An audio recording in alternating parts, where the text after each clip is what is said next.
Hey everybody, welcome back to Real Fly Guy. It is a beautiful Sunday here in September. I believe it's September 15th. No, 14th. No, 15th. I'm sorry. Today we're going to talk about shallow water anchors and a little modification that I found that might work for you guys.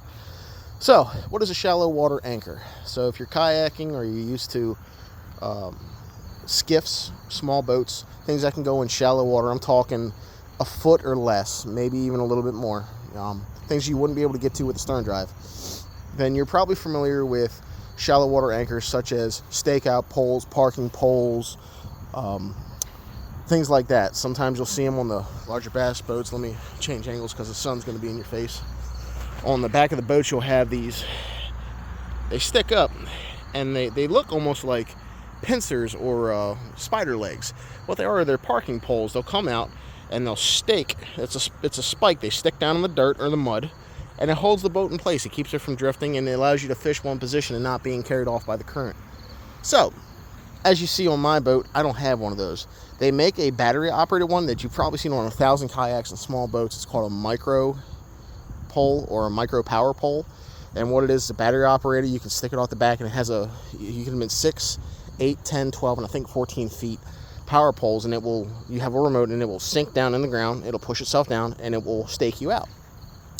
Well, those are like $600. I don't have that kind of money, and I really don't need one.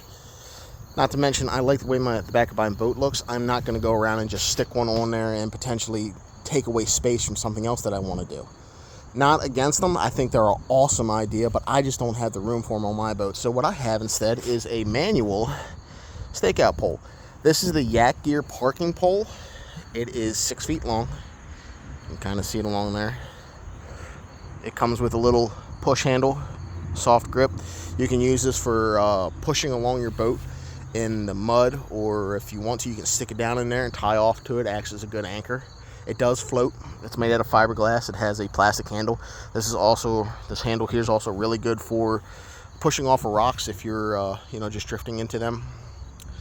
But the other thing I want to talk about is these holders. These are called Tight Fist. Make your jokes where you will. Ha ha ha. But these are rubberized pole holders. They go from, I believe, 5/8 of an inch round up to 1 3/8 inches. And they have an adjustable leash on them. You can unstrap it, pull this out, pop it back in, and then strap it back down like that.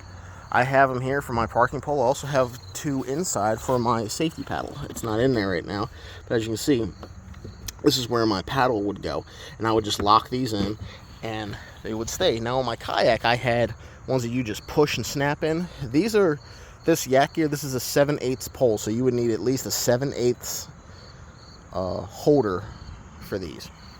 But I wanted ones that I could strap down. That way if I hit rough water or something like that, they don't fall off into the water. And if you're motoring along, you may not notice that it fell off, and then you lose your parking pole. And these things aren't really expensive, but it's not something I want to buy again. If I don't have to replace my equipment, I don't want to.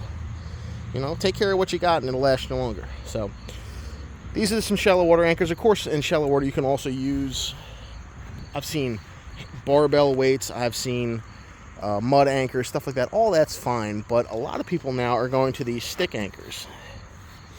If you have a kayak, you can use an anchor trolley. Mine used to have one. You can see where the anchor trolley cleat is. But what an anchor trolley is, it's basically a loop of rope, and it has a ring or a triangle or a square or something on it. And you're able to slide it from one end of the boat to the other.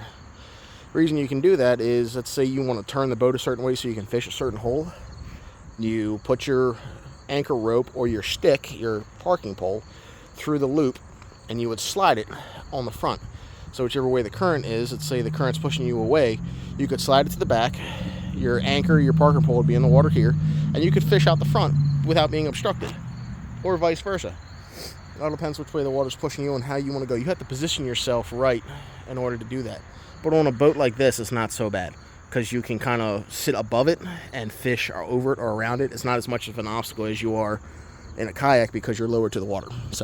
But yeah, shallow water anchors, if you haven't seen them or you haven't heard of them, if you like fishing shallow water or backwaters, or you're going in a place where you don't want your outdrives, you don't want the bottom of your motor or your troller get messed up, grab a parking pole and push around. You know, you're not going fast. You have a way to control it. You're not making as much noise. You have a way to control your speed. You can find that perfect spot. You can anchor out, and it's not quite as damaging as a regular anchor is. Some anchors, when they drag along the bottom, can tear up bedding and stuff like that, things that fish are using for their home. And it's not completely destructive, but these are a little less destructive than that. So something to think about. You know, check into them. I'm sure there's 1,000 videos on here of them, but shallow water anchors, check them out.